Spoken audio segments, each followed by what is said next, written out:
Hello friends, welcome to આપનું રસોડું।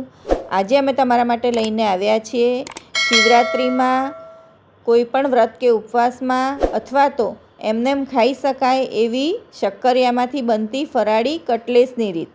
શું તમે ક્યારેય શક્કરિયામાંથી ફરાળી કટલેસ બનાવો છો ફ્રેન્ડ્સ? જો ના બનાવતા હોય તો એકવાર ચોક્કસથી ટ્રાય કરજો। આ ફક્ત 15 જ મિનિટમાં બની જાય છે અને ખૂબ જ ટેસ્ટી લાગતી હોય છે। ઘરમાં રહેલી વસ્તુમાંથી જ આ કટલેસ બની જાય છે। તો વિડીયોને સ્કીપ કર્યા વગર તમે આખો જ વિડીયો જોજો અને જો તમને અમારી રેસીપી પસંદ હોય તો અમારા વિડીયોને લાઇક અને શેર કરી ચેનલ પર નવા હોય તો સબસ્ક્રાઈબ કરવાનું ના ભૂલતા। બાજુમાં આપેલા બેલ આઇકોનને પ્રેસ કરજો જેથી આવનારા દરેક નવા વિડીયોની નોટિફિકેશન તમને મળતી રહે। તો આ કટલેસ જોઈને કોઈ પણ એવું નહીં કહે કે આ તમે ઘરે બનાવેલી છે, એટલી ટેસ્ટી લાગે છે ફ્રેન્ડ્સ। તો તેના માટે અહીંયા આપણે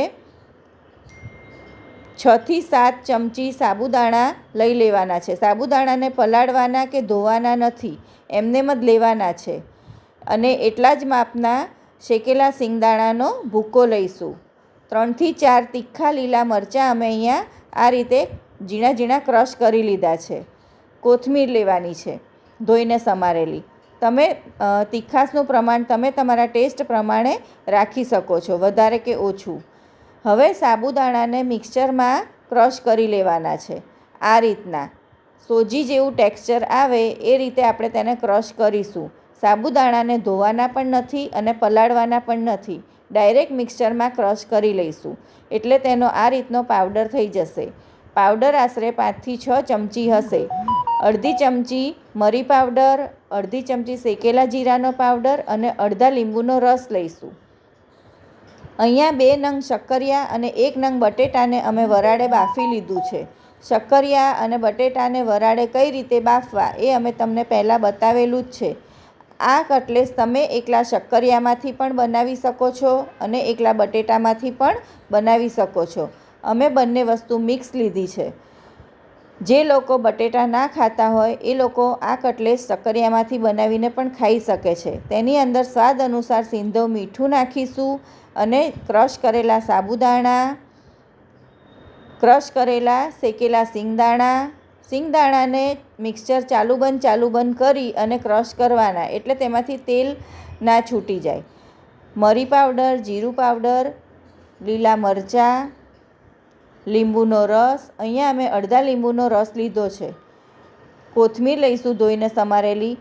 અમે ગળપણ નથી એડ કર્યું કેમ કે શક્કરિયાની અંદર નેચરલ સ્વીટનેસ હોય જ છે, પણ જો તમને આની અંદર ગળપણ પસંદ હોય તો અડધી ચમચી જેટલી દળેલી ખાંડ પણ તમે આમાં નાખી શકો છો।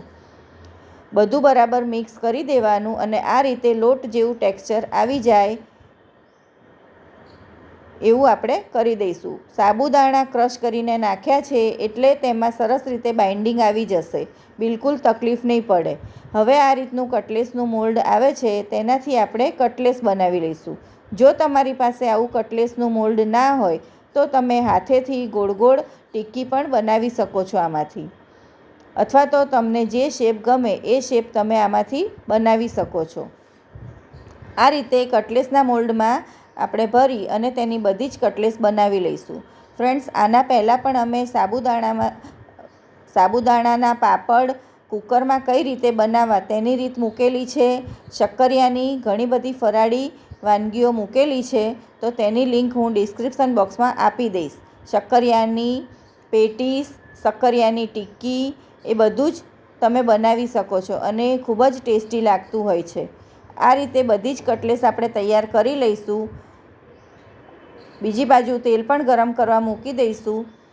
કટલેસ બધી તૈયાર થઈ ગઈ છે તો હવે આપણે પહેલાં એકદમ તેલ ગરમ કરી લેવાનું, પછી મીડિયમ ગેસની આંચ ઉપર કટલેસને તળી લેવાની એટલે અંદરથી પણ સરસ રીતે ચડી જાય।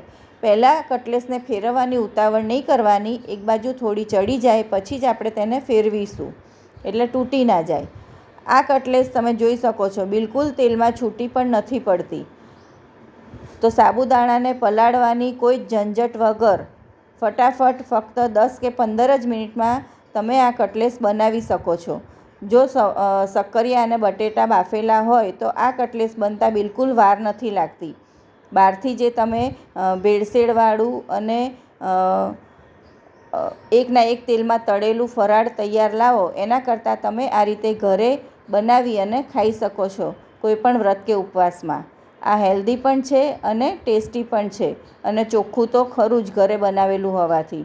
તો આ શિવરાત્રિમાં બહારનું ફરાળ તો નથી જ લાવવાનું, ઘરે જ તૈયાર કરવાનું. આ રીતે બહાર કેવી રીતે બનાવતા હોય અને કેવા તેલમાં તળ્યું હોય એ આપણે નથી જોઈ શકતા ફ્રેન્ડ્સ. તો આ રીતે તમે ઘરે બનાવી શકો છો એકદમ ચોખ્ખું ફરાળ. તો તૈયાર છે આપણી કટલેસ. જોઈને જ ખાવાનું મન થઈ ગયું ને. બહારથી એકદમ ક્રિસ્પી અને અંદરથી સોફ્ટ એવી આ કટલેસ તૈયાર થાય છે. જો એકવાર તમે આ રીતે બનાવશો તો વારંવાર બનાવશો, એટલી ટેસ્ટી બને છે અને નાના મોટા બધાને ભાવશે. જે લોકો ઉપવાસ નહીં કરતા હોય એ લોકોને પણ ખાવાનું મન થઈ જશે. હું તમને બતાવું, જુઓ કેટલી ક્રિસ્પી તૈયાર થઈ છે અને અંદરથી એકદમ સોફ્ટ. આ કટલેસ તમે ખજૂર આંબલીની ચટણી સાથે અથવા તો ગ્રીન ચટણી સાથે ખાઈ શકો છો. તેની રીત પણ અમે પહેલાં બતાવેલી છે. તો ફરી મળીશું બીજી આવી નવી હેલ્ધી અને ટેસ્ટી રેસીપી સાથે. બાય.